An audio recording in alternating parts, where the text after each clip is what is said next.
प्रयागराज में महाकुंभ चल रहा है और इस महाकुंभ में पहला अमृत स्नान 14 जनवरी को मकर संक्रांति के दिन हुआ था। अब महाकुंभ में दूसरा अमृत स्नान मौनी अमावस्या के दिन किया जाएगा। हिंदू धर्म शास्त्रों में मौनी अमावस्या का विशेष महत्व होता है और इसे लेकर विशेष धार्मिक मान्यताएं प्रचलित हैं। हिंदू धर्म में मान्यता है कि मौनी अमावस्या के दिन स्नान, दान और पितरों का तर्पण करने से पुण्य की प्राप्ति होती है। इस दिन पितर धरती लोक पर आते हैं और अगर इस दिन उनका तर्पण और पिंडदान किया जाता है तो वह प्रसन्न होकर आशीर्वाद प्रदान करते हैं। यही कारण है कि इस दिन किए गए तर्पण और पिंडदान से पितर मोक्ष की प्राप्ति करते हैं। मौनी अमावस्या की स्नान दान की परंपरा बहुत पुरानी है। हिंदू धर्म शास्त्रों के अनुसार इस दिन मनु ने मौन रहकर गंगा नदी में स्नान किया था। तभी से इस दिन लोग गंगा सहित अन्य पवित्र नदियों में स्नान करने की परंपरा निभाते हैं। इसके साथ ही साधु संत और श्रद्धालु इस दिन मौन साधना भी करते हैं।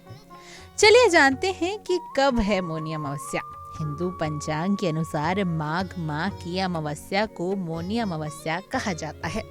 इस साल माघ माह की अमावस्या 28 जनवरी को शाम 7:35 से शुरू होगी और इसका समापन 29 जनवरी को शाम 6:05 पर होगा। इस दिन महाकुंभ में दूसरा अमृत स्नान भी किया जाएगा। चलिए अब जानते हैं कि यदि आप महाकुंभ नहीं जा पाए तो आप घर पर कैसे अमृत स्नान जैसा पुण्य कमा सकते हैं।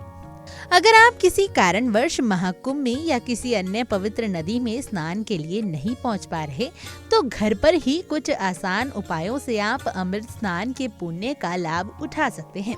सबसे पहले स्नान के पानी में गंगा जल मिला लें और फिर उसे पानी से स्नान करें। इस दौरान आप गंगा का जाप करें। ये मंत्र आपके स्नान को पवित्र और शुभ बना देगा और आप महाकुंभ के अमृत स्नान के बराबर पुण्य की प्राप्ति कर सकेंगे। इस प्रकार यदि आप मौनी अमावस्या पर महाकुंभ या किसी अन्य पवित्र नदी में स्नान करने के लिए नहीं जा पा रहे तो आप घर पर रहकर भी इस सरल उपाय से पुण्य अर्जित कर सकते हैं।